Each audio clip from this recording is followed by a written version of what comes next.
Hello दोस्तों, कैसे हो? आपका स्वागत है त्रिपाण स्टडी सेंटर में। आज जो हम करने जा रहे हैं हिस्ट्री ऑफ इंडिया 1200 शताब्दी से लेकर 1750 शताब्दी तक। ये जो है BA first year semester second है, पंजाब यूनिवर्सिटी। इसमें हम आज जो करेंगे चैप्टर 6 अफगान यानी द अफगान। ये जो होगा शेर शाह सूरी के जीवन, इसके साथ साथ उसके जो है युद्ध और उसके जो है जीवन में उपलब्धियां, सब पे हम चर्चा करेंगे। लेकिन उससे पहले एक बात जो मैं हमेशा कहता हूं, जिस पे आपको विचार भी करना चाहिए और सोचना भी चाहिए, वो ये है कि जब भी वीडियो देखिए पूरा देखिए, क्योंकि अधूरा जानकारी सदैव खतरनाक होता है। साथ में एक इंपॉर्टेंट बात ये रहता है कि अगर आप पहली बार वीडियो देख रहे हो, पहली बार मेरे चैनल पर आए हो, तो लाइक शेयर सब्सक्राइब जरूर कर लो। इसमें सब्सक्राइब करना आपके हित में है, क्योंकि सब्सक्राइब करोगे तभी जो है आपको मेरे अगले वीडियो का नोटिफिकेशन मिलेगा। आप सोचिएगा कि जब एग्जाम हो जाएगा तो नोटिफिकेशन का क्या अर्थ रह जाएगा, लेकिन दोस्तों ऐसा नहीं है, क्योंकि त्रिपाण स्टडी सेंटर आपको कई जगहों पर हेल्प कर रहा है।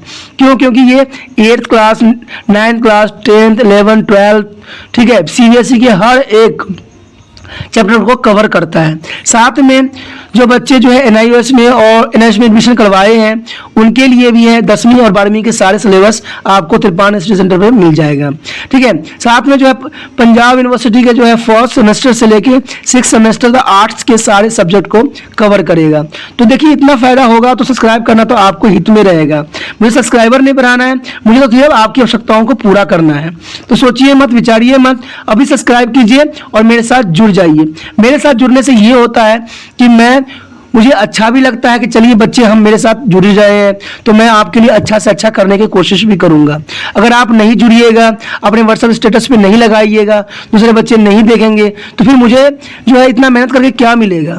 मैं जो इतना मेहनत करता हूँ, आपको पता भी है कि बोलना बहुत ही बड़ी बात होती है, समझाना बहुत ही अलग बात होती है।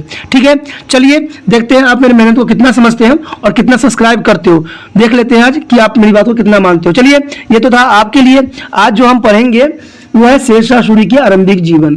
कहते हैं जब बाबर कि हमने सारे कंडीशनों को पढ़ लिया था, ठीक है, 5th चैप्टर में, अब जो है हम जो है शेर शाह सूरी के आरंभिक जीवन के बारे में पढ़ेंगे। कहते हैं प्रत्येक महान व्यक्ति के पीछे जीवन के कटु अनुभव की छाया दिखाई देती। देखिए, कहते हैं ना कि जो झेलता है वही आगे बढ़ता है, जो दुख नहीं सहता उसको जीत का भी खुशी नहीं होता है। जो कहते हैं ना, जो खून पसीना करता है वही रोटी का महत्व भी जानता है। तो ये कहीं हद तक सही भी है और अच्छी सही बात भी है। जो व्यक्ति ये सोचते होंगे कि मैं एक बार में ही धन कमा लूंगा और एक ही बार में जो मालामाल हो जाऊंगा, दोस्तों ऐसा कभी नहीं होता है। अगर ऐसा होता है तो वो जो है गलत रास्तों से होता है। लेकिन हमारा कोई भी धर्म जाति ये नहीं सिखाता कि हम गलत राहों पर चले और गलत तरीके से पैसे को एकत्र करें। क्योंकि कहते हैं ना कि खून पसीना के एक रोटी भी मिल जाए ना सूखा हुआ, तो वो अमृत के समान है। और कहते हैं कि अगर हमें अमृत भी मिल जाए जो कि किसी गरीब के आंसू से सींचा हो, वो हमारे खून के बराबर होता है। तो ऐसे चीजों को हमें त्याग देने में ही फायदा है।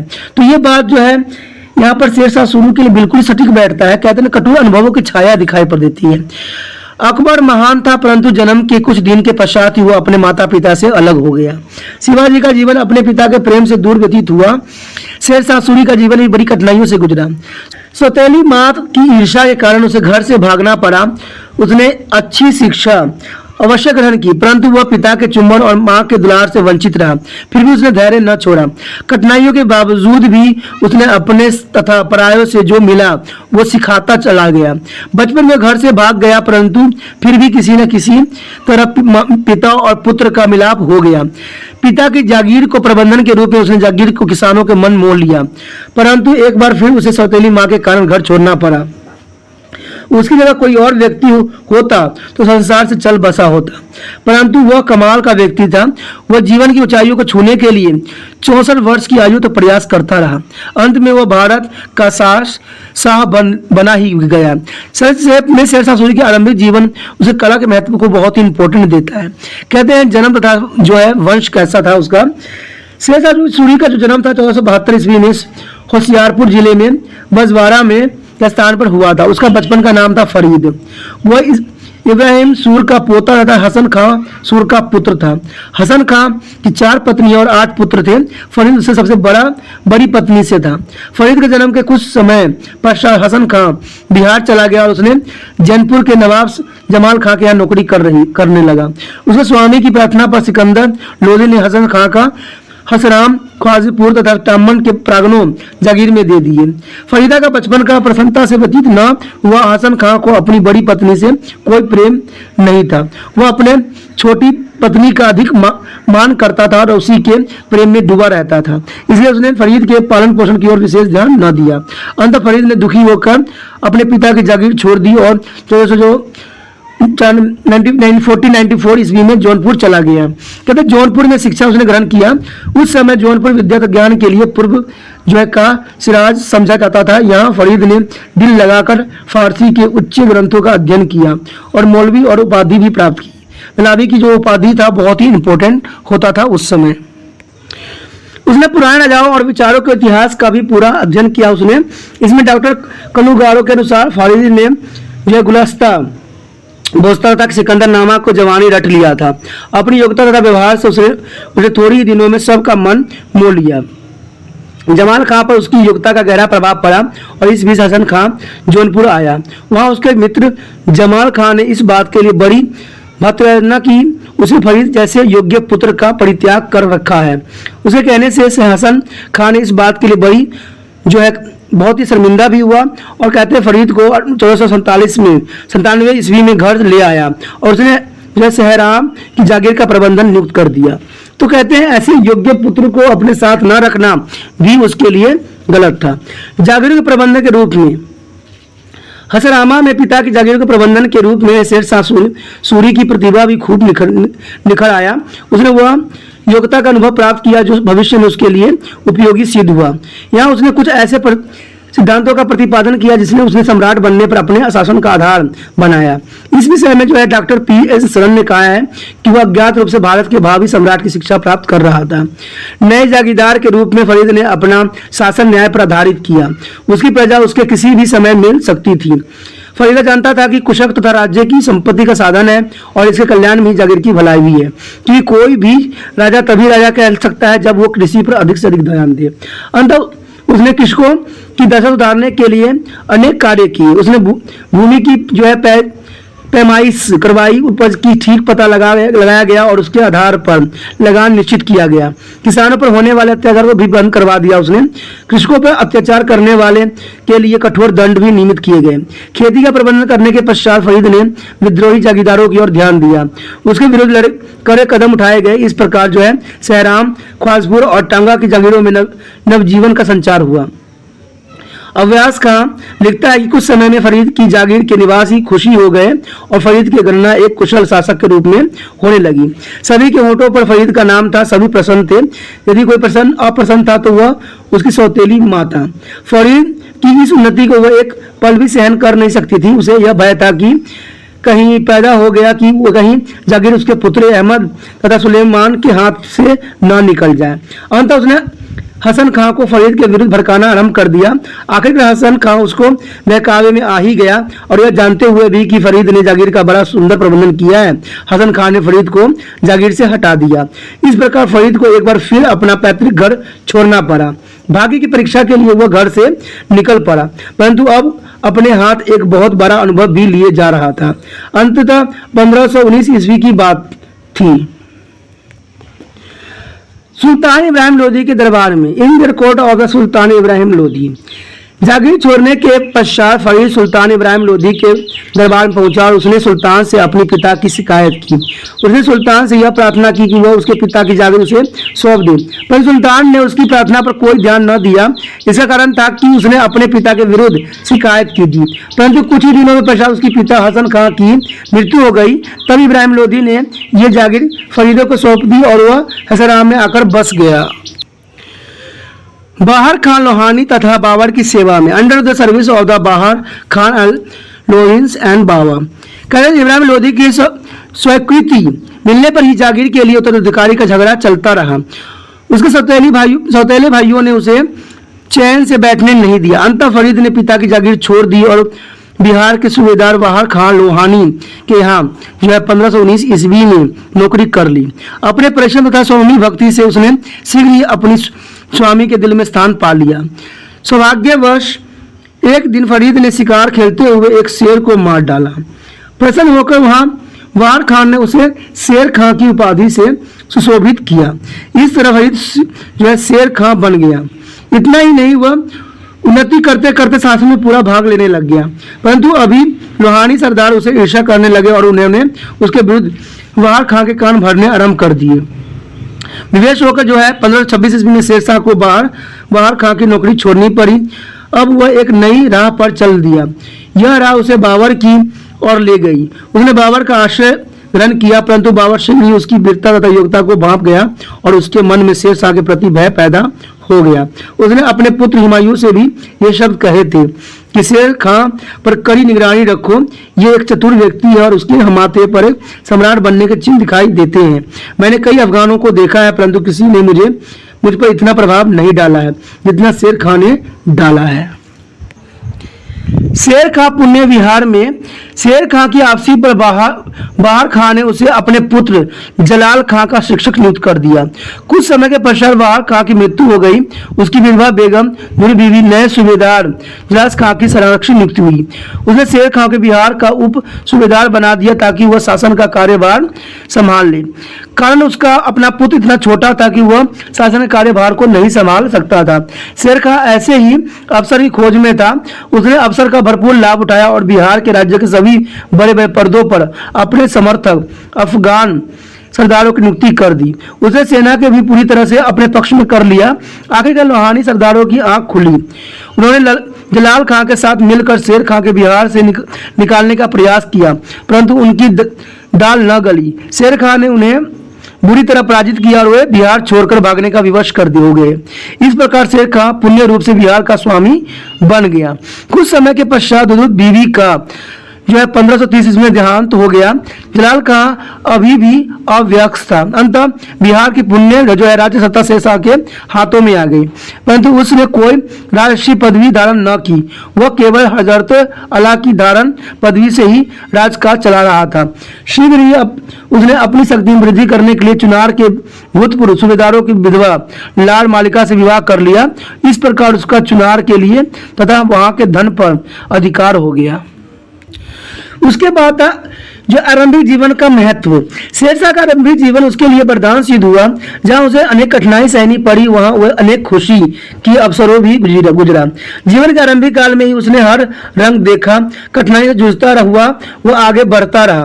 वहां न तो असफलता ने भयभीत हुआ और न ही उसे अपनी सफलता पर किसी खुशी का प्रदर्शन किया। उसने अनुभव किया और सहायता से वह उच्च शिखर छूता चला गया। संक्षेप में उसका आरंभिक जीवन का महत्व यूं कहे तो यूं था। उसका घर से भागकर जौनपुर जाना बड़ा ही भाग्यशाली सिद्ध हुआ। उसे शिक्षा ग्रहण करने का अवसर भी प्राप्त हुआ और उसे अरबी तथा फारसी का पूरा ज्ञान प्राप्त किया। वह एक श्रेष्ठ पुरुष के साथ साथ उच्च कोटि का विद्वान भी बन गया। यदि वह शिक्षा ग्रहण करके न जाता तो उसे अपने पिता के स्वामी बहार खां लोहानी की दृष्टि में ऊंचा उठाने भी कभी अवसर प्राप्त नहीं होता। शिक्षा के कारण ही वह बहार खां लोहानी के प्रभावित कर सका। अंत शिक्षा उसके उत्थान की आधारशिला भी बना। पिता की जागीर पर कार्य करने में उसे अनेक अनुभव प्राप्त करने का अवसर भी मिला। उसने फारसी की ग्रंथों में बड़े उच्च राजकीय आदर्शों को अपनी जागीर में लागू करने का प्रयास किया। उसने राज्य स्वयं प्रणाली के सुधार, जागीरों के किसानों की सुविधाएं प्रदान की और कर्मचारियों पर कड़ा नियंत्रण रखा। उसके परिणाम अच्छा निकला। उन्हें अनुभवों को सम्राट बनने पर उसने पूरे राज्य में लागू भी किया। भारत के श्रेष्ठतम शासकों की पंक्ति में आ खड़ा हुआ। उसने पूरे भारत की भौगोलिक जानकारी प्राप्त की और उन स्थानों पर ध्यान में रखा कि जहां शत्रु को रोका जा सकता है। तलियागाड़ी में हुमायूं के मार्ग में बाधा का एकमात्र कारण शेरशाह का आरंभिक भौगोलिक अनुभव भी था। उसने बाबर की सेना में रहकर मुगलों की युद्ध विधि का भी अनुभव प्राप्त कर लिया था। उसने कन्नौज के युद्ध में हुमायूं को जो है तुगलुगामा विधि द्वारा पराजित भी किया, क्योंकि तुगलुगामा विधि जो था पहले जो है बाबर ही जानता था और बाबर के बाद जो था इस शेरशाह ने भी उसके सेना में कुछ दिन काम करके सारी विधि और विद्या सीख लिया। तो इससे क्या हुआ, उसको हुमायूं को हराना उसके लिए सहज हो गया। उसने आरंभिक जीवन के उतार चढ़ाव ने उसे धैर्यवान, साहसी और आत्मविश्वासी बना दिया, क्योंकि शुरू से ही वो बहुत तकलीफ सहता जा रहा था, जिसकी वजह से उसको तकलीफ सहने की एक आदत सी बन गई। बाहर का लोहानी की सेवा में वह बड़े धैर्य के साथ अपने गुट को दृढ़ करता गया। वो लोहानी सरदारों के विरोध से किसी तरह भी भयभीत न हुआ। आखिर उसके जो है गुरुओं ने उसे रूहानी सरदारों को पराजित करने में सहायता भी प्रदान किया। सच तो यह है कि शेरशाह का आरंभिक जीवन उसके भविष्य के लिए जीवन का प्रतिबिंब साबित हुआ। इसके आरंभिक जीवन के उतार चढ़ाव ने उसे एक भिन्न व्यक्ति में परिवर्तन कर दिया। यही कारण था कि युवा अवस्था गुजर जाने के पश्चात भी शेरशाह भारत का शासक बनने के लिए यत्न करता रहा। अंततः एक दिन उसका सपना साकार भी हुआ जब उसने हुमायूं को चौसा तथा कन्नौज की लड़ाई में पराजित करके भारत में से भगाने में विवश कर दिया। ऐसे जीवन में उसे उत्कृष्ट किसी प्रकार को ही प्राप्त होती है, यानी ऐसा जो है जीवन शायद किसी को ही प्राप्त होता है। शेरशाह सूरी के अधीन अफगान शक्ति का विस्तार। शेरशाह सूरी न तो जन्म से ही महान था और न ही उस पर महानता थोपी गई थी। वह तो अपने कार्य से महान बना। सुल्तान बनना उसके जीवन का उद्देश्य था, इसलिए उसने जीवन में हर कदम सोच समझ कर रखा। वो बड़ा बनने के लिए पहले बड़ा दिखाई नहीं देना चाहता था। उसे हर अवसर पर लाभ उठाया। उसने अपनी शक्ति बढ़ाई और आखिरकार प्रहार के लिए तैयार किया। वह आगरा से दूर चुपके से बिहार में शक्ति बटोरता रहा। हुमायूं ने बचने के लिए उसने संधि कर ली ताकि सैनिक तैयारी पूर्ण हो जाए। आखिरकार शेरशाह सूरी की शक्ति का हुमायूं को पता चल गया, परंतु जब उसे कुचला नहीं जा सकता था तो वह एक सैन्य शक्ति बन चुका था। उसके बाद इतनी अधिक शक्ति थी कि वह हुमायूं से भी अधिक शक्तिशाली सम्राट से टक्कर लेने का क्षमता रखता था। आखिर उसे हुमायूं की पराजित किया और हिंदुस्तान का शासन बन गया। शेर खां के शेरशाह बनने का उसका जीवन प्रगति की एक प्रेरणादायक गाथा भी है। शेर खां की आरंभिक विजय। देखिए, शेर खां ने बहुत से विजय हासिल किया, लेकिन आरंभिक विजय के बारे में जानना भी हमारे लिए जरूरी है। सूरजगढ़ का युद्ध, इसमें जो था सूरजगढ़ का युद्ध जो था 1534 ईस्वी में लड़ी गई थी। हुमायूं के साथ संधि कर लेने के पश्चात शेर खां ने बंगाल के शासक अहमद शाह को दंड देने का निश्चय किया। उसने युद्ध की तैयारी आरंभ कर दी और तुरंत ही बंगाल की ओर चल दिया। अहमद शाह ने तो सदा ही शेर खां का विरोधी किया था। अंततः वह एक भारी सेना लेकर अफगानी आक्रमणकारी का सामना करने आया। 1534 ईस्वी में सूरजगढ़ के रण क्षेत्र में महमूद शाह उसके सभी साथी सरदार बुरी तरह से पराजित हुए। शेर खां की एक महत्वपूर्ण विजय थी। इस विजय में उसे बहुत सा धन, हाथी तथा तोप के लूट के माल के रूप में प्राप्त हुआ। उसके प्रदेश में भी वृद्धि हुई। वह बिहार के साथ साथ दूसरे राज्य के प्रदेशों को स्वामी भी बन गया। सबसे बढ़कर उसकी इस विजय से उसकी आगामी सफलता का मार्ग भी प्रशस्त हो गया, क्योंकि उसने एक शक्तिशाली राजा को पराजित किया था। इसमें सभी विद्वानों के अपने अपने विचारधारा है और अपने विभिन्न विचार है। इसमें से जो है डॉक्टर के.आर. कनगारो कहते हैं कि उसने सूरजगढ़ की लड़ाई न जीती होती तो जो गुमनामी के अंधेरे से निकलकर भारत की राजनीति में प्रवेश न कर सकता। तो ये बात तो कहीं हद तक सही भी थी। उसके बाद बंगाल की विजय की ओर जो है 1535 ईस्वी में वो अग्रसर था। सूरजगढ़ की महत्वपूर्ण विजय के पश्चात शेर खां ने बंगाल पर आक्रमण करने का निश्चय किया, परंतु उसने उद्देश्य की पूर्ति के लिए मुगल सम्राट हुमायूं की दृष्टि से बच कर रहना चाहता था।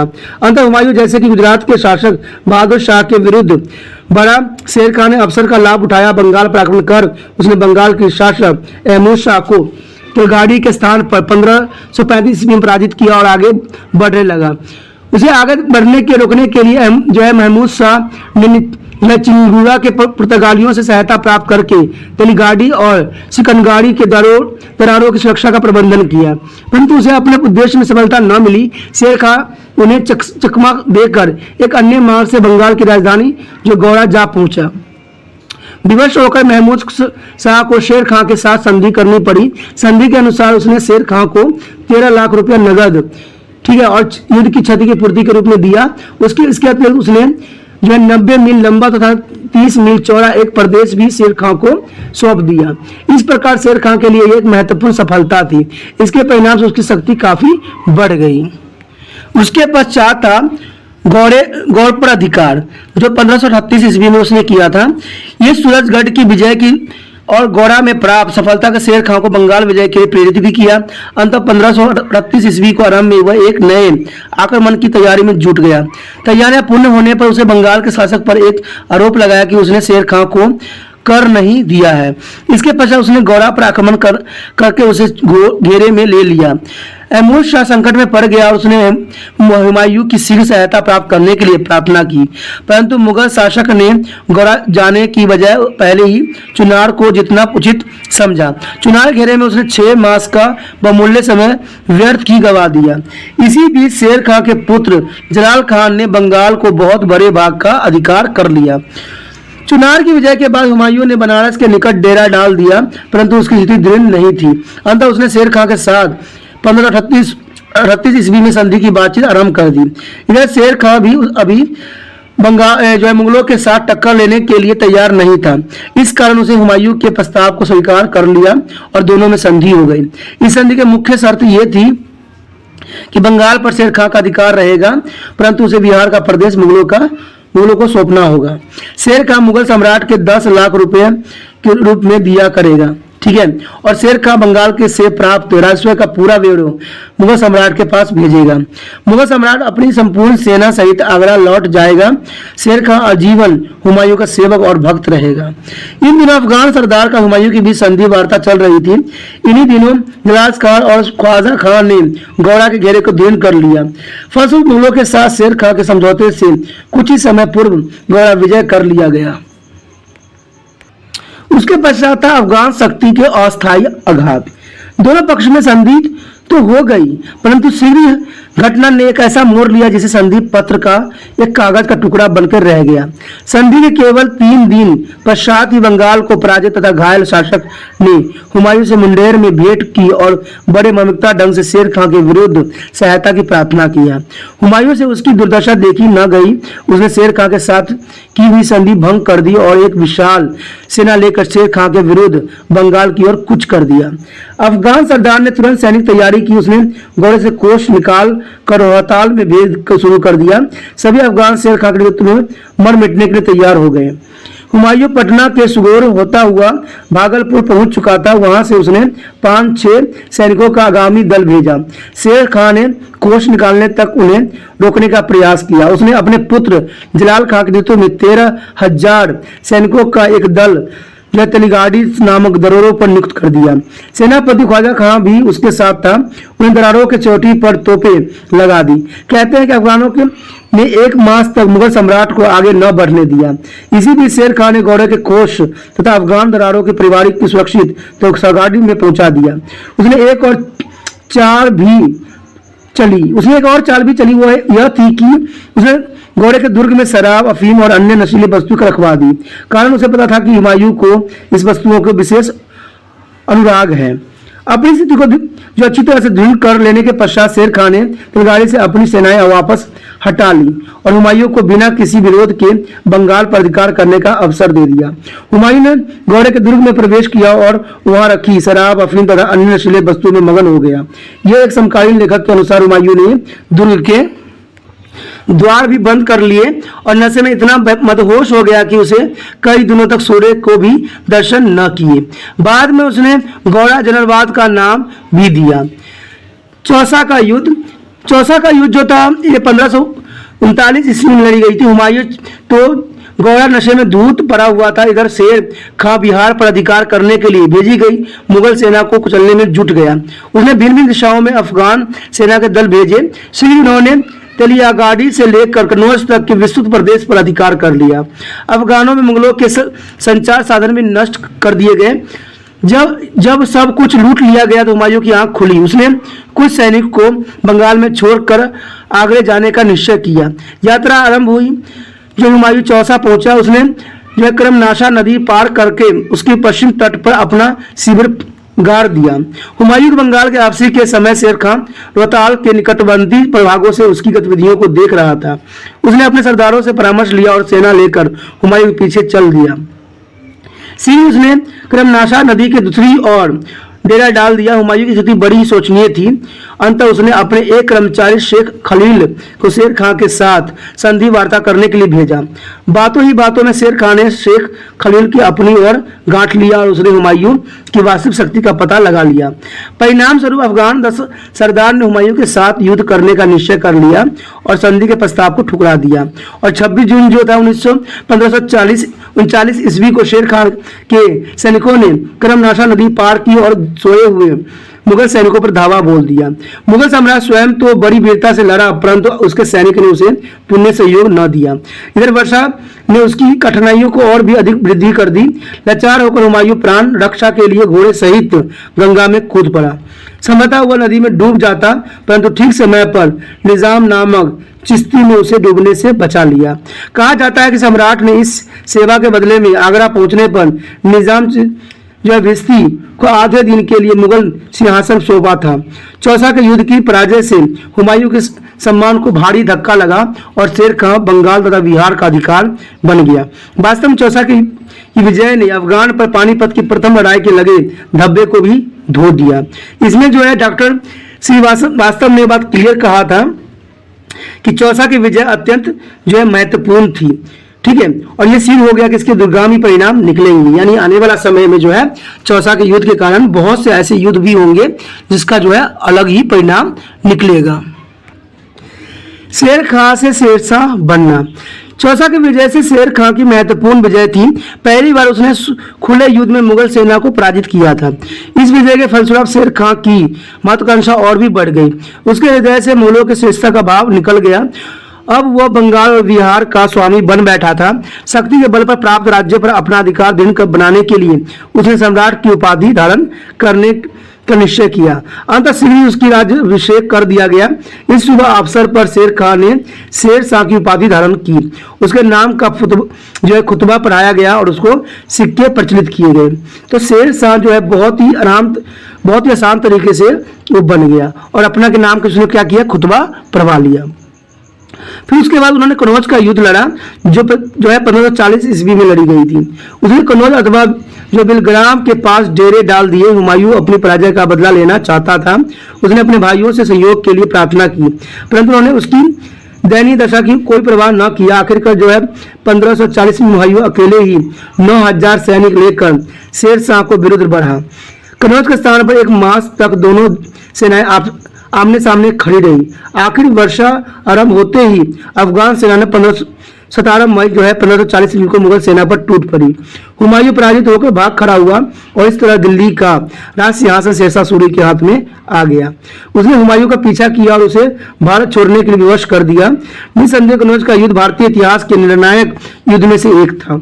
जिस प्रकार कन्हाव के युद्ध ने पानीपत के प्रथम युद्ध के अधूरे कार्य को पूर्ण किया था, ठीक उसी प्रकार कन्नौज के युद्ध ने चौसा के युद्ध को अधूरे कार्य को पूरा किया और इस युद्ध ने शेरशाह को भारत में पुण्य अफगानों के साम्राज्य का स्थापना के सपनों को साकार भी कर दिया। उसके पश्चात सुल्तान के रूप में शेरशाह सूरी की विजय। कहते हैं शेरशाह सूरी जो था बहुत ही महत्वाकांक्षी था और उसने बहुत ही तकलीफ से अपना जीवन व्यतीत किया था और इसी कारणों से वो जो है सम्राट बना। शेरशाह सूरी जो है 1540 में दिल्ली के सिंहासन पर बैठा और उसने 1545 ईस्वी तक शासन किया। इस समय दौरान उसने निम्नलिखित बहुत से कार्य भी किए। वखवार जाति पर विजय। कहते हैं 1540-41 ईस्वी में रमापिंडी के आसपास रहने वाली गखर जाति के लोग काफी शक्तिशाली थे हुए उपद्रव्य मचाकर शेरशाह सूरी के लिए अशांति पैदा कर रहे थे। ऐसी जाति कुचलना शेरशाह सूरी के लिए आवश्यक था। वह किसी भी समय शेरशाह सूरी के लिए चुनौती बन सकते थे। उनका नेता राय संग्रह शेरशाह सूरी की अधीनता स्वीकार करने को तैयार नहीं था। अंत शीघ्र ही शेरशाह सूरी ने एक विशाल सेना लेकर उस पर आक्रमण कर दिया और इस महत्वपूर्ण प्रदेश पर अपना अधिकार जमा लिया। उसने वहां रोहताल नामक दुर्ग बनवाया जहां लगभग 5000 सैनिक रखे गए। उसके बाद मलवा का विजय जो 1542 में लड़ी गई थी। 1542 में शेरशाह सूरी ने मलबा पर चढ़ाई की। वहां मलूल खां अथवा कादिर शाह का शासन था। उसने हुमायूं के विरुद्ध शेरशाह सूरी की सहायता देने का वचन भी दिया था, लेकिन समय आने पर उसने सहायता देने से इनकार कर दिया। इतना ही नहीं, उसने अपनी आपको स्वतंत्र शासक भी घोषित कर दिया था।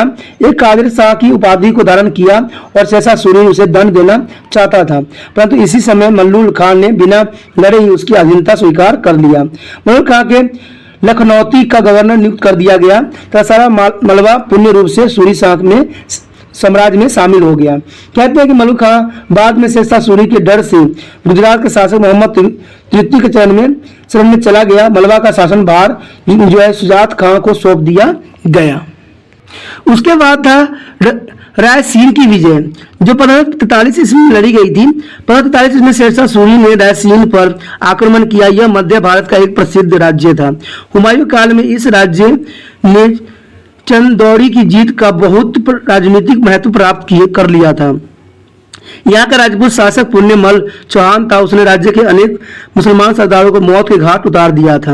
अफगान की सेनाओं ने कई दिन तक रसायन की घेर रखा था, परंतु उन्हें सफलता न मिली। आखिर शेरशाह सूरी ने चालाकी से काम लिया और उसने पूर्णमाला के विश्वास दिलाया कि यदि राजपूत उसकी अधीनता स्वीकार कर लेंगे तो उन्हें परिवार को सहित सुरक्षित जो है मलबा की सीमा के पार पहुंचा दिया जाएगा। कहते ही उसके लिए शेरशाह सूरी ने कुरान हाथ में लेकर शपथ ले ली थी, परंतु जो ही राजपूत सैनिक दुर्ग से बाहर आए अफगान सैनिक उस पर टूट पड़े और राजपूतों ने अपने हाथों से अपनी स्त्रियों और बच्चों का वध कर दिया और स्वयं अफगानों में लड़ते हुए वीरगति को प्राप्त हुए। बच्चे खुचे राजपूत स्त्री बच्चे को दास बना लिया गया। शेरशाह सूरी यह विश्वासघात उसके चरित्र पर भारी कलंक भी साबित हुआ, क्योंकि उसने उस समय जो था कुरान की जो है शपथ ली थी। ठीक है, तो ये जो था उसके जीवन का शेरशाह सूरी का विश्वासघात और उसके चरित्र पर बहुत बड़ा कलंक साबित हुआ। उसके बाद था आपका सुल्ताना तथा संधि की विजय। सुल्तान में मधुद लगां की संधि में फतेह खान नामक विद्रोही सरदार के उपद्रव मचा रखा था। पंजाब के गवर्नर हैदर खान ने आदेश दिया गया कि वह विद्रोही सरदार के प्रति कठोरता का व्यवहार करे और निकटवर्ती प्रदेशों को विजय करे। हैदर खान जो मुल्तान की ओर बढ़ा और 1543 ईस्वी में उसे अधिकार में ले लिया। इसके पश्चात उसने अपने कदम सिंध की ओर बढ़ाए और उसने फतेह खान को बंदी बना लिया तथा उसे शेरशाह सूरी के समक्ष पेश भी किया गया। शेरशाह ने उसे तुरंत यमलोक पहुंचा दिया। उसके बाद मरवाड़ा का विजय जो 1544 ईस्वी में लड़ा गया। मरवाड़ा का शासक मलदेव राठौर एक वीर योद्धा परंतु महत्वाकांक्षी शासक था। उसने आसपास के अनेक दुर्ग विजय कर लिए थे। इसके अतिरिक्त उसने हुमायूं को बंदी भी बनाकर शेरशाह सूरी से हवाले नहीं किया था। अंत शेरशाह सूरी उसे नाराज था। शेरशाह सूरी ने उसे धन देने के लिए 80,000 घुड़सवार सहित मरवाड़ा पर आक्रमण कर दिया। राजपूत बड़ी वीरता से साहस से लड़ते रहे। जब शेरशाह सूरी ने सफलता की कोई आशा न रही तब उसने धोखे से काम लिया। उसने स्वयं ही अपने नाम की कुछ जाली पत्र लिखे, परंतु लिखने वाले के स्थान पर राजपूत सरदारों के हस्ताक्षर कर दिए। फिर उसने इस पत्र को एक रोशनी थैली में डालकर मलदेव के सीने के पास फेंकवा दिया। मलदेव ने यह पत्र पढ़ा तो उसे अपने सरदार पर संदेह होने लगा। पत्र से यह प्रमाण मिलता था कि उसके सरदार उसे कैद करके शेरशाह सूरी के हवाले करने का प्रयास कर रहे हैं। यह पढ़कर मालदेव का धैर्य टूट गया और उसने शेरशाह सूरी से युद्ध करने का विचार छोड़ दिया। परंतु जब राजपूत सरदारों को इस बात का पता चला तो वे अपनी स्वामी भक्ति को सिद्ध करने के लिए अफगानों पर टूट पड़े। वो इतनी वीरता से लड़े कि शेरशाह सूरी को अपनी सफलता पर शंका होने लगी। अंत में शेरशाह सूरी ने विजय अवश्य प्राप्त की, परंतु वह पराजय के मुंह में जाते जाते बचा। तो स्वयं कहता था कि मैं मुट्ठी भर बाजरे के लिए भारत के राज्य को खोने लगा था। यानी मुट्ठी भर बाजरे के लिए वो जो भारत जैसे समस्त राज्य को खोने के कगार पे आ गया था। शेरशाह सूरी ने अजमेर से लेकर आबू तक समस्त मरवाड़े प्रदेश अपने अधिकार में ले लिया। तब पश्चात शेरशाह सूरी मरवाड़े के दुर्बल शासक बनवीर को पराजित करके मुवाड़ भी जीत लिया। कुछ समय बाद रणभोर का प्रसिद्ध दुर्ग भी शेरशाह सूरी के अधिकार में आ गया। काजिर का घेरा और शेरशाह सूरी की मृत्यु। कहते हैं 1544 से 45 ईस्वी में राजपूताना के सफल सैनिक अभियान के पश्चात शेरशाह सूरी ने बुंदेलखंड को जीतने के लिए कांजीर की ओर प्रस्थान किया। उन्होंने नवंबर 1544 ईस्वी में कंजीर के दुर्ग पर घेरा डाला। वहां के राजा कृष्ण सिंह ने शेरशाह सूरी की इच्छा के विरुद्ध रीवा के शासक बीरभान को शरण दी थी और उसे शेरशाह सूरी को सुदृढ़ करने से इनकार कर दिया था। कुछ इतिहासकार का मत है कि शेरशाह सूरी कृष्ण सिंह के एक रखेल को, जो कि बहुत ही सुंदर थी, प्राप्त करना चाहता था। कई महीनों तक युद्ध चलता रहा, परंतु शेरशाह सूरी को सफलता न मिली। अंत में दुर्ग की दीवारों को गोले बारूद द्वारा उड़ाने की योजना बनाई गई। बारूद का जाल बिछा गया और गोलाबारी के लिए बुजुर्ग की बनाया भी गया। बुर्ज इतना ऊंचा था कि इसे दुर्ग का भीतर भाग दिखाई देता था। शेरशाह सूरी स्वयं बुर्ज पर चढ़ गया, परंतु बारूद के ढेर में एक गोले के फटने से शेरशाह सूरी घायल हो गया और इसके कुछ ही दिनों में जो है 22 मई 1545 ईस्वी को दिन उसकी मृत्यु हो गई। उस समय उसका जो उम्र था 73 वर्ष की थी। शेरशाह सूरी के सम्राट का विस्तार। सच तो यह है कि शेरशाह सूरी एक महान विजेता था। उसने 5 वर्ष की अल्प अवधि में एक विस्तृत सम्राट की नींव रखी। उसका साम्राज्य लगभग सारे उत्तरी भारत में कश्मीर, गुजरात और असम को छोड़कर स्थापित था। पश्चिमी में संधि से लेकर पूर्व में बंगाल तक और उत्तर में हिमालय से लेकर दक्षिण में विंध्याचल तक फैलता हुआ आगे बढ़ता रहा। इस तरह से जो है शेरशाह सूरी की अंत भी हुई और जो है इसने जो शासन लगाया था उसका भी उसने बहुत अच्छे से विस्तार किया। इसके साथ दोस्तों हमारा जो होता है शेरशाह के जीवन के बारे में हमारा जो है और इसको युद्ध नीतियों के बारे में समाप्त हो रहा है टॉपिक। शेरशाह सूरी की जो प्रशासनिक सुधार है वो बहुत महत्वपूर्ण है। कहते हैं ना उसका विजय का कारण, जैसे कि आपने पढ़ा भी होगा शेरशाह की जीवन के बारे में, उसकी सफलताओं के बारे में, तो उसमें हमने यही पढ़ा है कि उसकी स्टार्टिंग जीवन जो थी उसकी सौतेली मां ने उसके जीवन को नर्क सा बना दिया था। कई बार अपने पैतृक शहर गया और वहां से उसकी माँ वहां से कोई ना कोई षड्यंत्र रच के भगा दिया, लेकिन उसने संघर्ष यहाँ नहीं छोड़ा। उसने बहुत संघर्ष किए, यहाँ तक कि कई जगहों पर वो नौकरी भी किया, यहाँ तक कि जो लास्ट में हुमायूं को हरा के राजा बना, सम्राट बना, हुमायूं की यहाँ पर भी नौकरी किया। देखिए एक नौकर प्रवृत्ति के व्यक्ति जो है सम्राट बन रहा है तो इसका कोई ना कोई रीजन, कोई ना कोई गुण जरूर उसमें रहा होगा, क्योंकि वो नौकरी सैनिक में इसलिए करता था क्योंकि वहाँ की सैनिक गतिविधियों को, और ये बात जो है बाबर भी जानता था कि इसमें वही गुण है जो बाबर के अंदर था, और ये बात सिद्ध भी सिद्ध और सत्य भी सिद्ध हुआ कि शेरशाह सूरी ने जो है हुमायूं को हराकर जो है पूरे भारत का सम्राट बन बैठा। ठीक है, बेशक इसने कम राज्य किया लेकिन इसने बहुत से प्रशासनिक सुधार भी किए जिसके बारे में अभी चर्चा हम करेंगे। प्रशासनिक सुधार में यही कहा जाता है कि भारतीय इतिहास में शेरशाह सूरी को महत्वपूर्ण स्थान प्राप्त है। वो एक सफल सेनानायक होने के साथ साथ एक प्रवीण प्रबंधक भी था।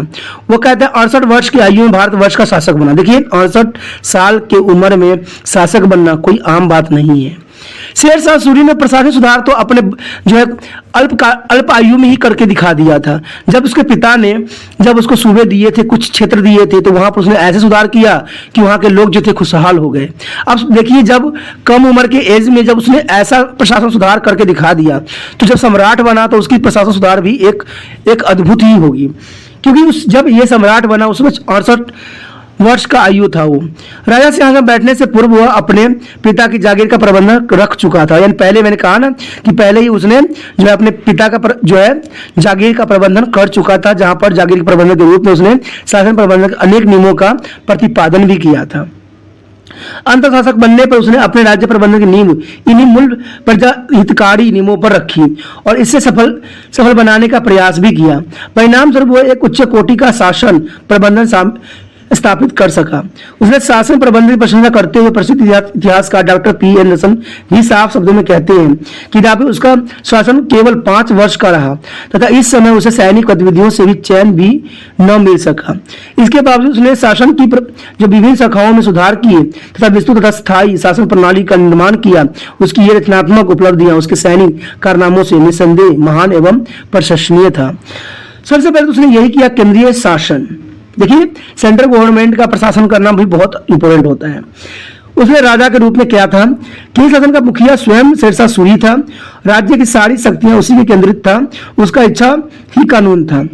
राज्य का मुखिया होने के नाते वह कानून भी बनाता था तथा कानून को लागू भी करवाता था। वह न्याय का सबसे बड़ा अधिकारी था और किसी भी अपराधी को इच्छा अनुसार दंड दे सकता था। वह सेना का स्वच्छ अधिकारी भी था। इसमें ऐसे अजाफर ने साफ शब्दों में कहा है कि वह पृथ्वी पर ईश्वर की छाया था और किसी भी मानवीय शक्ति के प्रति उत्तरदायी नहीं था। उलेम भी उसके कार्यों से हस्तक्षेप नहीं कर सकते थे। यह ठीक है कि अन्य मध्यकालीन शासकों के भांति शेरशाह सूरी भी व्यवहारिक रूप से तनाशाह था, परंतु वह बड़ा ही परिश्रमी और अपनी जनता के सुख का पूरा ध्यान रखता था। शेरशाह सूरी पर राजपद का आदर्श बहुत उच्च था। उसका मत था कि शासक का मुख्य उद्देश्य अपनी प्रजा की भलाई करना था। उसे पूरे परिणाम के साथ प्रजा की सुख सुविधाओं के लिए उचित साधन जुटाए चाहिए। उसका दृढ़ विश्वास था कि राजपद ईश्वरीय के लिए नहीं बल्कि कर्तव्य के पालन के लिए होते हैं। राजा को सदा अपनी जनता के प्रति कर्तव्य निर्भर के लिए तत्पर रहना चाहिए। वह तो यह प्राय यह महान आदर्श में विश्वास रखता था कि बड़ा हो यह शोभा देता है कि वह सदा क्रियाशील रहे। बड़े को यही शोभा देता है कि वह सदा ही क्रियाशील रहे, यानी हमेशा कार्य करते रहना चाहिए। शेरशाह सूरी एक क्रियात्मक शासक था तथा जो सिद्धांत उसे प्रिय थे उन्हें अपने जीवन पर भी लागू करता था। राजा प्राप्ति के समय उसकी आयु 64 वर्ष की थी, परंतु वह इतनी स्फूर्ति से कार्य करता था जितनी स्फूर्ति से वह कोई 25 वर्ष के युवक कर सकता था। उसकी सहायता के लिए अनेक मंत्री थे। वह स्वतंत्र तौर पर कोई कार्य नहीं कर सकते थे, बल्कि वह पूर्ण तौर पर शेरशाह सूरी के अधीन ही थे। तो ये तो हमेशा रहा है कि सारी शक्तियां जो है राजा के अधीन ही रहती है। उसके बाद उसने दीवाने वज़ारत की स्थापना किया। यह विभाग केंद्रीय प्रशासन का सर्वाधिक महत्वपूर्ण विभाग था। वित्तीय और राजस्व इसी विभाग से अधीन थे। इसका मुखिया वजीर कहलाता था वह आय व्यय का ब्यौरा रखता था। इसके अतिरिक्त अन्य मंत्रियों कार्यों की देखभाल करना भी उसी का काम था। वह राजा और प्रशासनिक विषय में सलाह भी देता था। उसका दीवाने अर्ज था। इस विभाग का मंत्री सैनिक संगठन के लिए उत्तरदायी था। वह आजर मुमालिक कहलाता था। वह सेना का मुख्य सेनापति तो नहीं होता था, परंतु सैनिक की भर्ती, अनुशासन और संगठन का कार्य उसी के अधीन था। शेरशाह सूरी राजस्व विभाग की भांति इस विभाग में भी बड़ी रुचि लिया करता था तथा कई सैनिकों की भर्ती के समय शेरशाह सूरी स्वयं भी हर्ज ए गुलामी के साथ उपस्थित रहता था। तो ये जो था बहुत उच्च पद भी था। उसके बाद था दीवाने रसालत।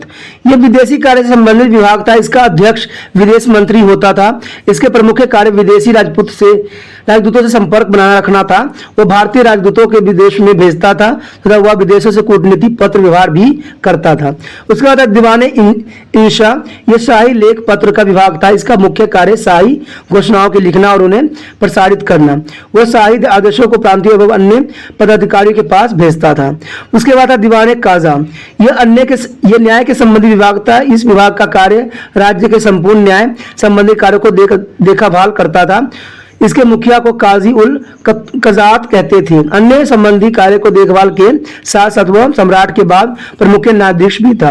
वह स्थानीय अदालतों के निर्णय के विरुद्ध अपील सुना करता था। उसके बाद दीवाने वरीद।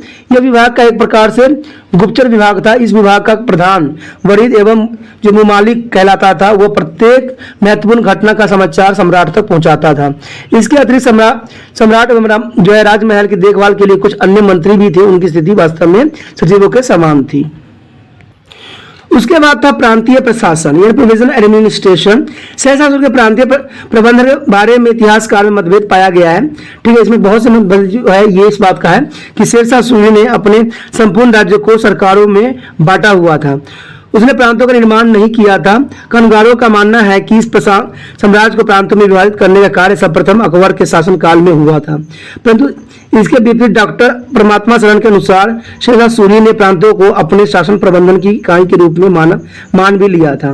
उसने दिल्ली के रोहलेखंड तक के क्षेत्र में अहमद खां जो सरवानी को सूबेदार नियुक्त किया था। रोहलेखंड के अवध तक के प्रांत को मसंद अली ईशा खां के अधीन किया गया था। इसके अतिरिक्त लाहौर, सुल्तान, सिंध, अजमेर, जोधपुर, मलाब तथा बिहार आदि उसके राज्य के प्रांत थे। तो इसमें देखिए सबका अपना अपना मतभेद है, बट इसमें जो कहा जाए तो शेरशाह सूरी ने भी प्रांतीय क्षेत्र का जो है शासन किया था, क्योंकि ये कोई दो राय नहीं है, क्योंकि हमने पढ़ा भी है कि जब वो अपने पैतृ देश गया था तो वहां पर अपने पिता के जागीरों को अपने अंडर लिया था। तो वो एक प्रांत था, ठीक है, प्रांतीय क्षेत्र था जहां पर उसने किया था। तो इसके क्षेत्र में प्रांत होना भी स्वाभाविक सी बात बन जाती है। उसके पश्चात शेरशाह सूरी के राज्य की सबसे बड़ी शासकीय इकाई प्रांत थी तथा उसने अपने राज्य के 12 प्रांतों में बांट रखा था। इन प्रांतों के मुख्य अधिकारी को सूबेदार कहा जाता था। शेरशाह सूरी ने बंगाल के प्रांत नहीं बनाया था। उसने बंगाल का विभाजन सरकारों में किया हुआ था। इसका भी एक विशेष कारण था कि जब बंगाल में सूबेदार ये जो है खिजर खान ने बंगाल के भूतपूर्व शासक की बेटी से शादी करके बंगाल को राज सिंहासन पर अपना दबदबा बताकर स्वतंत्र शासक बनना चाहता था। तब शेरशाह सूरी ने उसकी स्वतंत्रता सत्ता को समाप्त करने के लिए बंगाल को सरकारों में विभाजित कर दिया था।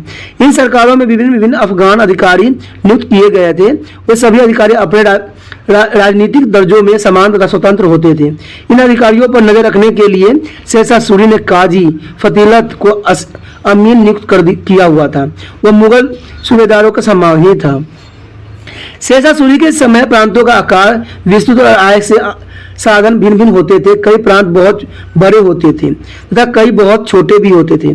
प्रांत को एकत्व कहा जाता था और इसके मुख्य अधिकारी को इक्तादार कहा जाता था। इसकी सीमाओं और आय का स्तर भी समान नहीं था। बड़े प्रांतों से अधिक आय तथा छोटे प्रांतों से कम आय होती थी। शेरशाह सूरी का इस इक्ताओं को प्रमुख अधिकारियों को पुण्य जो था नियंत्रण होता था। शासन को सुचारू रूप से चलाने के लिए शेरशाह सूरी ने राज्य को 66 सरकारों में बांटा हुआ था। प्रत्येक सरकार शासन के 2 अधिकारियों के अधीन था। ये अधिकारी मुख्य सिकदार और मुख्य मुनसिफ के नाम से पुकारे जाते थे। सिकंदर सरकार का सैनिक अधिकारी होता था। उसे कई प्रकार के कार्य करने पड़ते थे। उसके अधीन 2 से 5,000 तक सैनिक होते थे। इन सैनिक टुकड़ियों को वर्तमान पुलिस जैसा काम किया जाता था, जैसे अभी पुलिस के समय में होता है वर्तमान समय में। इसमें यही होता था कि सरकार में शांति व्यवस्था बनाए रखना, चोरों और डाकुओं को दंड देना और स्थानीय अधिकारियों को सहयोग देना, अपने अधीन प्रगणों को सिकदारों के काम की देखभाल करना, जैसे आज के समय में पुलिस करती है देश में शांति बना के। उसके बाद मुसलिफान सरकार में एक असैनिक अधिकारी के रूप में कार्य करता था। इसका मुख्य कार्य था कि राजस्व विभाग के कर्मचारियों को सहयोग देना और राजस्व निर्धारण और एकत्र करने के कार्य का निरीक्षण करना, प्रगणों की सीमा संबंधी विवादों का निपटान करना और कृषकों की शिकायतों को सुनना, सिकदारों के व्यवहार का निरीक्षण करना और न्यायाधीशों के रूप में दीवानी मुकदमे सुनना। उसके बाद था प्रांगणों का प्रबंधन। सरकार अनेक प्रांगणों में बटी हुई थी। प्रत्येक प्रांगणों का प्रबंधन मुख्य रूप से सिकंदरा और मुंसिफ नाम के 2 अधिकारी के अधीन था।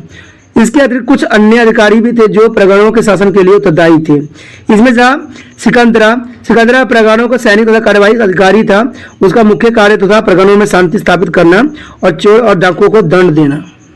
उसका और कार्य था मुंसिफ की सहायता करना, शाही आदेश को लागू करना और प्रांगण के अन्य अधिकारी के कार्य को निरीक्षण करना। अपने कार्यों को सख्ती से करवाने के लिए उसके पास एक सैनिक टुकड़ी भी होती थी। उसके बाद था मुंसिफ। प्रांगणों में दूसरा महत्वपूर्ण अधिकारी मुंसिफ था। उसके कार्य आधुनिक युग के एक तहसीलदार के समरूप था। ठीक है, वो प्रांगणों का राजस्व अधिकारी भी होता था। इसका मुख्य कार्य जो था भूमि के जो पैमाइश करवाना और तथा कर जो निर्धारण विधि का निरीक्षण भी करना, बेईमानी करने वाले कृषकों को विरुद्ध उचित कार्यवाही करना, कर वसूल करना था उसे उचित समय पर सरकारी कोष में जमा भी करवाना इसका मुख्य उद्देश्य था। उसके बाद कुछ और भी अन्य अधिकारी की भी नियुक्ति होती थी। सिकंदरा तथा मुंसिफ के अतिरिक्त प्रांगणों का शासन चलाने के लिए कुछ अन्य अधिकारी भी होते थे। इसमें पोद्दार यानी खजाची प्रमुख था।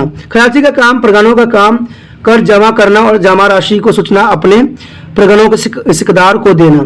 अब उसकी सहायता के लिए 2 अन्य कारगुनकन क्लर्क होते थे। ये हिंदी तथा फारसी भाषा में सरकारी रिकॉर्ड रखते थे। ये फसलों का रिकॉर्ड मुंसिफ को पेश करते थे और भूमि पेमाइश में उसकी सहयोग भी देते थे। उसके बाद था ग्राम का शासन प्रबंधन। देखिए, ग्राम का शासन प्रबंधन भी एक बहुत इंपॉर्टेंट था। शेरशाह सूरी ने कि शासनकाल में प्रशासन की बड़ी छोटी इकाई गांव थी, तो इसका प्रबंधन भी करना बहुत जरूरी था। ग्राम पंचायत, तो यहाँ पर सबसे पहले तो उसने ग्राम पंचायत का निर्धारण किया हुआ था। शेरशाह सूरी ने गांव के मामलों में कोई हस्तक्षेप न किया। गांव का शासन प्रबंधन पंचायत के पास ही रहा।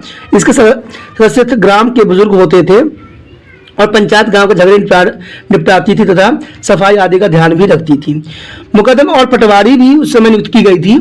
मुकदम गांव का एक प्रमुख अधिकारी था। वह भूमि कर एकत्र करता था।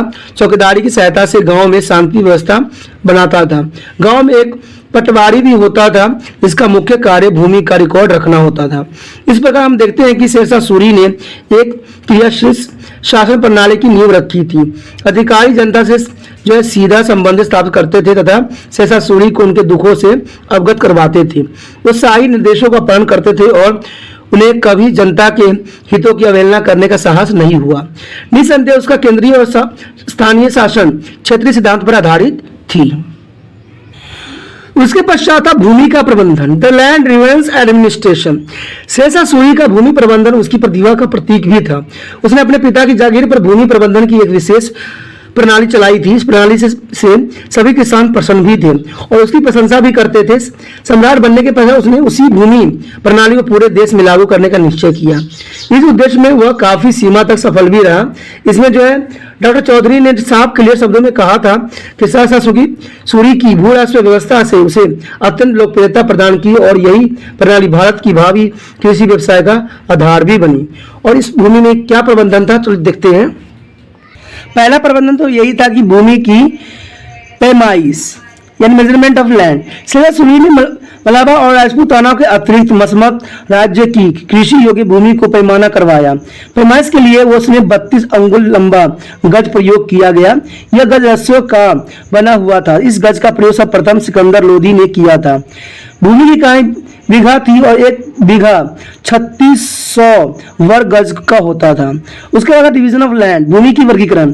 शेषा सूरी ने ठीक उपज का पता लगाने के लिए भूमि की 3 श्रेणियों में बांटा था। ये 3 श्रेणियां थी, उत्तम, मध्य और हीन। तीनों के उपज की औसतन निकाल कर कुल जो उपज का पता लगाया जाता था। इस उपज का तीसरा भाग भूमि कर के रूप में लिया भी जाता था। उसके बाद था भूमि कर यानी लैंड रिवेन्यू। डॉक्टर कानून के अनुसार शेषा सूरी भूमि कर के रूप में उपज का 1/4 भाग लिया करता था। अन्य इतिहासकार इसे उपज का 1/3 भाग मानते हैं। कर नकदी तथा उपज दोनों के रूप में दिया जा सकता था।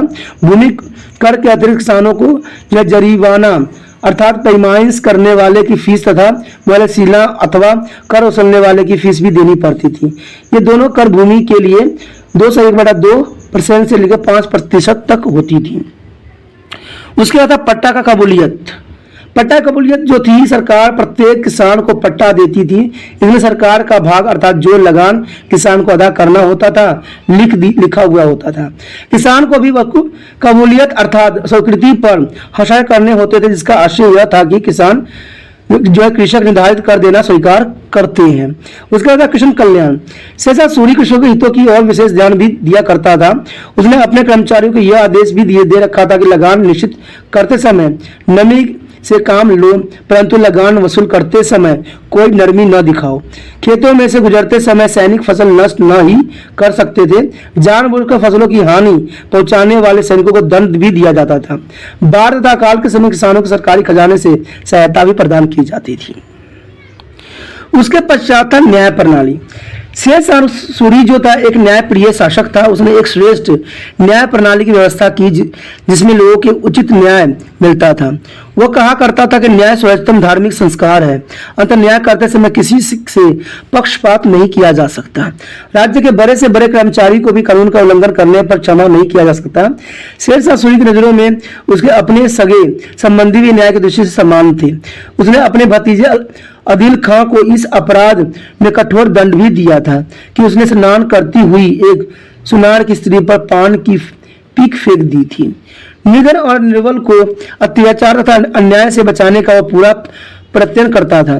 अनेक इतिहासकार ने इसके न्याय की प्रशंसा भी की है। इसमें नियाउद्दीन अहमद ने साफ लिखा है कि शेषा के शासनकाल में कोई भी व्यापारी रेगिस्तान में यात्रा करते हुए भी सो सकता था। लुटेरे द्वारा माल लूटे जाने का उसे कोई भय नहीं था। शेषा सूरी के भय और न्याय प्रेम के कारण स्वयं चोर और डाकू व्यापारियों के माल की रक्षा करते थे। तो इतना जो है काफी शेषा सूरी की योग्यता को ही रिप्रेजेंट कर रहा है। उसके बाद न्याय संगठन जुडिशल ऑर्गेनाइजेशन। न्याय का सबसे बड़ा अधिकारी शेषा सूरी स्वयं था। उसके बाद मुख्य काजी का पद था। वह अपने संबंधी मुकदमे सुना करता था। सरकार में न्याय का कार्य यह मुख्य सिकदार तथा मुख्य सुफनिस के जिम्मे था। मुख्य सिकंदर फौजदारी अभिभागों का और मुख्य मुनिसिफ दीवानी मुकदमे का निर्णय करता था। प्रांगण में न्याय का स्रोत सिकदरा तथा मुनिसिफ थे। ग्रामीण के छोटे छोटे झगड़ों को पंचायत निपटाती थी। ठीक है, सम्राट स्वयं भी कुछ साधारण मुकदमे सुनता था। वह अपील का निर्णय भी करता था। बुधवार के दिन संध्या समय सम्राट की कचहरी लगती थी। उसके पश्चात दंड विधान। शेरशाह सूरी के अधीन दंड बहुत कठोर थे। चोरी तथा डाके के लिए मृत्यु दंड निमित्त था। दंड देते समय अमीरों से भी कड़ा व्यवहार किया जाता था। ग्राम में अपराधी का पता लगाने के लिए ग्राम का मुकदमा अर्थात लम्बतदार जिम्मेदार समझा जाता था। शेरशाह सूरी ने अपराध कम करने के लिए एक विचित्र आज्ञा दे रखी थी। वह यह थी कि यदि किसी ग्राम का मुकदमा किसी अपराधी को पकड़ने में असमर्थ रहता है तो उस अपराधी के स्थान पर उस गांव के मुकदम को दंड दिया जाएगा। इस कठोर एवं विचित्र आदेश का कारण था कि अपराधी मुकदम की इच्छा के बिना नहीं हो सकते हैं। अंततः इस नियम के कारण या तो अपराधी ही कम होते थे और यदि होते थे भी तो अपराधी शीघ्र ही पकड़ लिए जाते थे। तो बात तो इन्होंने बहुत ही अच्छा और न्याय उचित बात कही थी कि कहते हैं ना, अगर चोर को ही जो है रक्षा करने के रख दो, अगर उसको ही ऐसा दे दो दंडित, तो चोर ही उसको रक्षा करना स्टार्ट कर देता है। तो ये बात तो कहते हैं जैसे कि आपके क्लास में अगर मॉनिटर, जो बच्चे शरारती होते हैं, टीचर उसी को ही मॉनिटर बना देता है, तो क्या करेगा वो? खुद को दंडित तो नहीं कर सकता, उसको खुद भी शांत रहना पड़ जाता है। तो सेम शेरशाह सूरी ने भी इसी तरह का नियम और रूल रेगुलेशन को पालन भी किया। पुलिस तथा गुप्तचर व्यवस्था। मध्यकाल के अन्य सम्राटों की भांति शेरशाह सूरी के शासनकाल में भी पुलिस का कोई पृथक विभाग नहीं था। सेना को ही पुलिस का कर्तव्य निभाना पड़ता था। प्रमुख सेनापति का कर्तव्य था कि वह अपनी सरकार में शांति व्यवस्था स्थापित करे। प्रमुख नगरों में मुगल कालीन केतवाल का समान एक अधिकारी अवश्य होता था, परंतु उसके विषय में अधिक जानकारी प्राप्त नहीं है। सभी इतिहासकार यह स्वीकार करते हैं कि शेरशाह सूरी के समय में कानून व्यवस्था पूर्ण रूप से स्थापित थी। इसमें जो ख्वारिज खान ने बिल्कुल साफ कहा था कि शेरशाह के राज्य में निर्बल बूढ़ी स्त्री तक अपने सिर पर गहने की पोटाली रख कर यात्रा के लिए निकल सकती थी। कोई भी चोर अथवा डाकू उसके निकट नहीं आता था क्योंकि उसे शेरशाह के दंड का भय रहता था। कहते हैं सजा भी कुछ इस तरह से होना चाहिए कि अपराधी अपराध करना छोड़ दे, तभी जाके जो है सुशासन का व्यवस्थित किया जा सकता है। प्राय इलाके के मुखिया अपने इलाके में सोए हुए यात्री का पहरा दिया करता था। ठीक है, शेरशाह सूरी की गुप्तचर प्रबंधन भी संतोषजनक था। उसने सारे राज्य में अनेक कुशल गुप्तचर छोड़ रखे थे। वो उसे राज्य में घटने वाली छोटी से छोटी बात की सूचना दिया करता था। उसकी सहायता से भी शेरशाह सूरी जागीरदारों और सरदारों पर कड़ी निगरानी रख सकता था। शेरशाह सूरी के गुप्तचर विभाग ने राज्य में शांति बनाए रखने में महत्वपूर्ण योगदान दिया। अंततः उसके राज्य काल में कोई भी उसके विरुद्ध करने का साहस नहीं कर सका। उसके पश्चात था सैनिक प्रबंधन। शेरशाह सूरी ने भारत का सिंहासन सैनिक बल पर प्राप्त किया था। अंततः वह सेना के महत्व को भली प्रकार समझता था। वह जानता था कि शक्तिशाली सेना के आधार पर ही शासन को सुचारू रूप से चलाया जा सकता है। अंततः उसने अपने सैनिक प्रबंधन की ओर उचित ध्यान दिया। सबसे पहले तो उसने यही किया कि सेना का संगठन किया, यानी मिलिट्री ऑर्गेनाइजेशन। शेरशाह सूरी ने एक विशाल स्थानीय सेना का गठन किया और यह सेना प्राय राजधानी में रखी जाती थी। इसमें 1.5 लाख घुड़सवार, 25,000 पैदल और 5,000 हाथी थे। ठेकेदारों तथा अन्य अधिकारी के अधीन लगभग 1 लाख घुड़सवारों की व्यवस्था की गई थी। सैनिक टुकड़ी की फौज तथा उसे टुकड़ी के मुखिया को फौजदार कहा जाता था। उसके बाद भर्ती संबंधी नियम, rule of statement. Sher Shah Suri अपने सैनिक स्वयं भर्ती करता था और योग्यता अनुसार उसको वेतन निश्चित करता था। सैनिकों को विशेष पद देने का कार्य भी उसी के हाथ में था। सैनिकों को यह आदेश दिया जाता था कि राजा की आज्ञा का प्राथमिकता दे, यानी राजा जो कह रहा है उसको बातों को समझे। दाग तथा चेहरा प्रणाली। अलाउद्दीन खिलजी की भांति शेरशाह सूरी ने भी घोड़े में दाग तथा चेहरे की प्रथाओं को पुण्य आरंभ किया। सेना के प्रत्येक घोड़े को दागा जाता था और प्रत्येक सैनिक का पूरा हुलिया दर्ज किया जाता था। एक रजिस्टर में सैनिक का नाम, कद, आयु तथा पिता का नाम लिख लिया जाता था। इस तरह निरीक्षण के समय न तो जाली घोड़े के पेश किया जा सकता था और न ही जाली सैनिक उपस्थित हो सकते थे। इस प्रथाओं से बेईमानी काफी सीमा तक समाप्त भी हो गई। उसके बाद था कठोर अनुशासन। शेरशाह सूरी की सेना का अनुशासन भी बड़ा ही कठोर था। सैनिक फसलों को नष्ट नहीं कर सकते थे। ऐसा करने वाले कठोर दंड दिए जाते थे। ठीक है, बहुत से जो लेखकों को नई बार गिलजी ने साफ कहा था कि शेरशाह के शिविर का अनुशासन इतना कठोर था कि केवल एक ही अभियान में भाग लेने से एक अकुशल सैनिक भी निर्गुण योद्धा बन सकता था। यानी कहते हैं रूल रेगुलेशन के ही कारण ऐसा हुआ। उसका था वेतन और पदोन्नति। पे और प्रमोशन। शेरशाह सूरी अपने सैनिकों को नगद वेतन देता था, परंतु बड़े बड़े सरदारों को वेतन की बजाय जागीरदार दी जाती थी। सैनिकों को समय अनुसार तरक्की भी दी जाती थी। तरक्की के समय उनकी कार्यकुशलता, राज्य के प्रति की गई उनकी सेवाओं का पूरा ध्यान रखा जाता था। प्रशंसनीय कार्य के लिए सैनिक को पुरस्कृत भी किया जाता था। उसके पश्चात था मुद्रा प्रणाली, व्यापार संबंधी सुधार।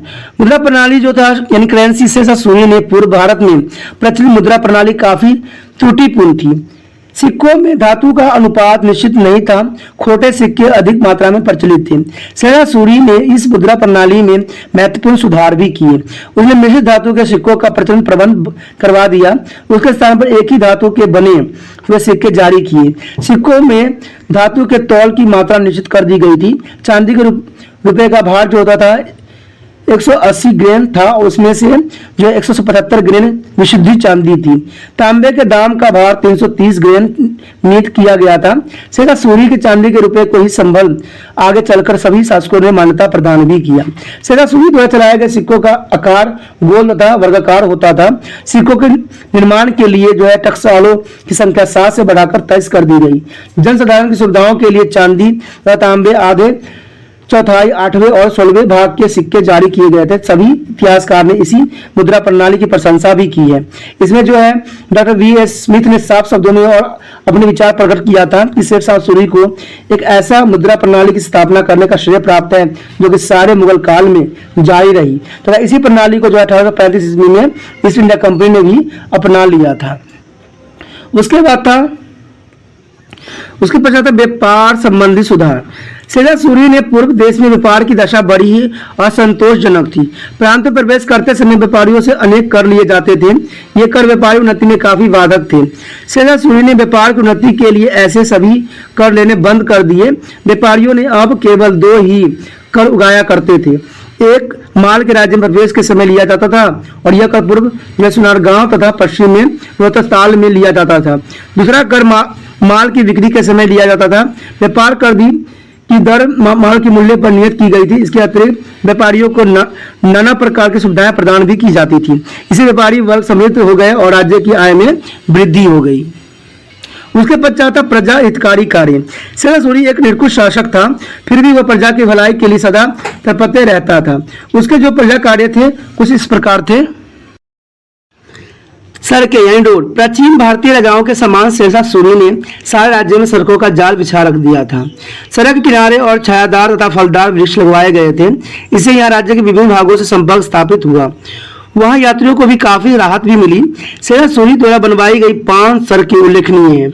उसकी सबसे बड़ी सड़क जो थी सड़क-ए-आजम के नाम से प्रसिद्ध थी।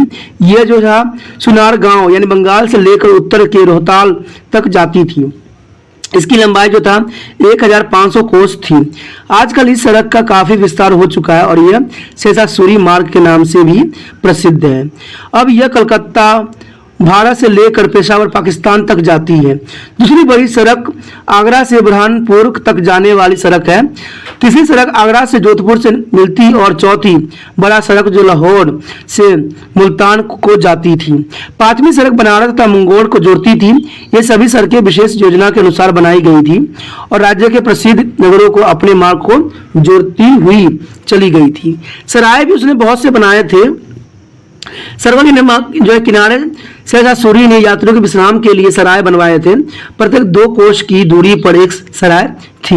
अवध खां के अनुसार शेरशाह सूरी ने कुल जो है 1700 सराय बनवाए थे, परंतु कुछ अन्य इतिहासकार इसकी संख्या 2500 बताते हैं।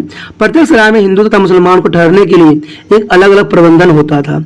यात्रियों के लिए भोजन तथा विश्राम की उचित व्यवस्था भी की जाती थी। इसमें एक लेखकार का यह विचार था कि अफगान शासक यात्रियों के आराम के लिए इतना चिंतित था कि उसने हर सराय में शीतल तथा गर्म जल, बिस्तरों और यहाँ तक कि पशुओं के चारे का भी पूरा प्रबंधन कर रखा था। तो ये तो कह सकते हो कि इसका प्रबंधन जो था काफी अच्छी थी। सराय का व्यय चलाने के लिए प्रत्येक सराय के नाम कुछ विशेष भूमि नियमित कर दी गई थी। इसमें जो है डॉक्टर कनगारो ने ये बात साफ कहा था कि सराय सम्राट रूपी शरीर की ध्वनि थी। शेरशाह सूरी द्वारा बनवाए गए सराय प्रजा तथा राजाओं दोनों के लिए वरदान सिद्ध हुए। इसके कारण शेरशाह सूरी को काफी लोकप्रियता भी मिली। कुछ समय पश्चात सराय डाक डाक चौकियां तथा व्यापारी मंडी के काम देने लग गई। कहते हैं डाक व्यवस्था जो था पोस्टल सिस्टम शेषा सूरी ने कुशल डाक प्रणाली की व्यवस्था भी की थी। इसके लिए उसने सराय का प्रयोग भी किया था। प्रत्येक सराय में 2 घोड़े तथा घुड़सवार तैयार रहते थे। अंत इन घोड़ों की कुल संख्या 3400 थी।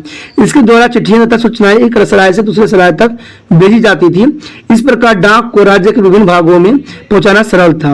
अव्वल खान साहब बात ने कहा था कि शेषा सूरी की डाक व्यवस्था इतनी संगठित थी कि उसे बंगाल तक की खबरें भी प्रतिदिन पहुंच जाती थी। देखिए, इतना प्रबंधन खास होना कोई आम बात नहीं होता है। आज तो हम देखते हैं कि हमारा भी डाक जो होता है, यहाँ से अगर बिहार भेजा जाए या बिहार से कहीं और भेजा जाए, बंगाल भेजा जाए, तो उसको पहुंचने में ही काफी दिन लग जाते हैं। और फिर भी तो ये कहते हैं कि दिन ही दिन इनको जो है मिल जाता था। तो कह सकते हो कि इनकी जो डाक प्रणाली थी वो बहुत ही विस्तृत और बहुत ही व्यवस्थित थी। ठीक है। शिक्षा प्रबंधन। शेषा सूरी पढ़ा लिखा व्यक्ति था। अंततः उसने शिक्षा प्रसार की ओर विशेष ध्यान भी दिया। उसने राज्य में अनेक मदरसे खुलवाए जहां लोगों को अरबी तथा फारसी भाषा की शिक्षा दी जाती थी। शिक्षकों को राज्य की ओर से अनुदान भी मिलता था। योग्य विद्यार्थियों को छात्रवृत्तियां भी दी जाती थी। शेषा सूरी ने हिंदुओं को शिक्षा पर इसमें कोई परिवर्तन न किया।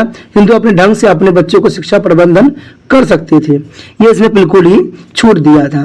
दान तथा लंगर प्रथा। शेषा सूरी दान देने में बड़ा ही उदार था। उसने निर्धन की जीवन निर्वाह का उचित प्रबंधन भी किया था। राज्य में निर्धन को भोजन के लिए अनेक लंगर लगाए जाते थे। कहते हैं कि इस लंगर का 500 तोला सोना प्रतिदिन व्यय की जाती थी। उसके पश्चात था भवन निर्माण कार्य। शेषा सूरी ने भवन बनवाने में बड़ा ही चाव था। उसने दिल्ली तथा महसराम में आकर्षक भवन भी बनवाए थे। ठीक है। उसने अपना मकबरा भी बनवाया। कथन के अनुसार यह मकबरा सुंदरता में ताजमहल से कम नहीं था। जो अपने वैभव के लिए शेषा सूरी मकबरा जो सरेराम विहार में है अपना सानी नहीं रखता। कहते शेषा सूरी की मृत्यु के पश्चात उसे उसी मकबरे में दफनाया गया था। दिल्ली का पुराना किला भी शेषा सूरी द्वारा ही बनवाया गया था। ठीक है। जो दिल्ली का जो किला है, ठीक है, शेषा सूरी द्वारा ही बनवाया गया था। उसी कारण जो है पाटलिपुत्र तथा कन्नौज जैसे नगरों को नवीन रूप भी प्राप्त हुआ। हम सारे जो हम इसके जो है प्रशासन कार्य जानने के बाद हम ये बात तो क्लियर साफ जान चुके हैं कि अगर आप इसका कंक्लूजन भी लिखना चाहो, चाहे इसका निष्कर्ष भी लिखना चाहो, तो आप लिख सकते हो कि शेषा सूरी ने अनेक ऐसे प्रशासनिक सुधार किए जिनकी इनके पीछे राजा कभी कल्पना भी नहीं कर सकते थे। सभी सुल्तान बाबर तथा हुमायूं अपने अपने स्वार्थ में ही उलझे रहे। किसी को जन कल्याण का ध्यान न आया, परंतु शेषा सूरी को उचित केंद्रीय तथा स्थानीय प्रबंधन के कारण देश की सुरक्षा मिली और लोग समृद्ध भी हुए। इसके शासन प्रबंधन की प्रशंसा करते हुए बहुत से राइटरों ने अपने विचारधारा प्रस्तुत किए हैं। उसमें से जो था H.G. कीन ने साफ कहा था कि किसी सरकार ने, यहाँ तक कि अंग्रेज सरकार ने भी इतनी योग्यता नहीं दिखाई जितनी इस पठान ने दिखाई थी। तो बात तो सत्य है। कहते हैं इसमें कोई आश्चर्य नहीं है कि 5 वर्ष की अल्प अवधि में उसने इतना अधिक कार्य संपन्न कर दिखाया जितना कि उसके पूर्वगामी अथवा उत्तरगामी शासक 15 से 20 वर्षों की अवधि में ही न कर पाए। तो कहते हैं देखिए, कोई भी शासक होता है अगर वो शासन लोक कल्याण के लिए और प्रजा हित के लिए करते हैं तो वो शासन जो होता है न्याय उचित और सफल भी होता है। ऐसे कार्य सभी राजाओं को करना चाहिए, सभी शासकों को करना चाहिए। उसको अपने हित की जगह जो है सार्वजनिक हितों का चिंता रखना चाहिए, जो आज के समय में शायद नहीं भी हो रहा है और शायद ये पतन के कगार पे ही चलने की कोशिश कर रहे हैं। चलिए, ये बात तो प्रशासन जो है उनको समझना चाहिए और जो सरकार बना रखी है उनको समझना चाहिए, क्योंकि जनता का हित ही उनका सर्वोपरि होना चाहिए। आज चारों तरफ अराजकता फैली हुई है, सरकार के विरुद्ध लोग भड़क उठे हैं, तो इसमें सरकार को मंथन करने की आवश्यकता है कि आखिर ये क्या हो रहा है। आए दिन जो है कोई ना कोई जो है मुसीबत हमारे देश पे आता ही जा रहा है। लोग आए दिन कुछ न कुछ उपद्रव्य कार्य कर रहे हैं, तो इसका कारण क्या है? क्या सरकार की नीति नहीं है? तो सरकार को इस पर मंथन करने की आवश्यकता है। चलिए, ये चैप्टर शेषा सूरी ने हमें बहुत कुछ सिखाया भी और बताया भी कि एक जो व्यक्ति साधारण सा जो है एक शेषा सूरी बन सकता है, तो एक अच्छे कर्म करके लोग क्यों नहीं अच्छे से अच्छे बन सकते हैं। अगर आपको अच्छा लगा है तो आप भी अच्छा बनिए और लाइक शेयर सब्सक्राइब कीजिए और जितना हो सके इसको व्हाट्सएप स्टेटस पे लगाइए इसके लिंक को, जिससे दूसरे बच्चे भी लाभान्वित हो। क्योंकि कहते हैं ना कि सिर्फ जैसे कि अकबर ने किया, बाबर ने किया, अपनी भोग विलास में पड़े रहे और जो है जन कल्याण के लिए उन्होंने कदम नहीं उठाया। लेकिन शेरशाह सूरी ने 5 साल में ही ऐसे ऐसे जन कल्याण के लिए कदम उठाए, उसका नाम पर वो उचित हो गया। सेम ऐसा ही होगा दोस्तों, अगर आप भी अपने व्हाट्सएप स्टेटस पे लगाते हो स्टेटस, अगर कोई जो जरूरतमंद बच्चे होंगे और आपके थ्रू वो देख लेंगे इस लिंक को, और क्या पता उससे वो उनके जीवन को एक नया मार्गदर्शन मिल जाए, क्या पता उनको परीक्षा के लिए एक टॉपिक मिल जाए, तो सोचिए मत, विचार ना कीजिए, अभी जो है आप अपने व्हाट्सएप स्टेटस पे इसको लिंक को पेस्ट कीजिए और 24 घंटा के लिए लगाइए। ठीक है, चलिए ये तो बात आपके हित की थी। अगर आप करते हो तो जन कल्याण के कदम में आप भी मेरे साथ आ जाओगे, नहीं करते हो तो कुछ भी प्रॉब्लम नहीं है। ये तो हम सिर्फ इतना ही जानेंगे कि सिर्फ आप अपना मतलब रखते हो। तो मतलब तो कहते हैं ना, हर व्यक्ति अपने लिए रखता है, जो दूसरे के लिए सोचता है सदैव वही महान कहलाता है। चलिए दोस्तों, आपने जो त्रिपाण स्टडी के साथ समय व्यतीत किया इसके लिए धन्यवाद। सदैव इसी तरह समय व्यतीत करते रहिए और त्रिपाण स्टडी सेंटर को लाइक करते रहिए। और दोस्तों ध्यान रखना, बाय।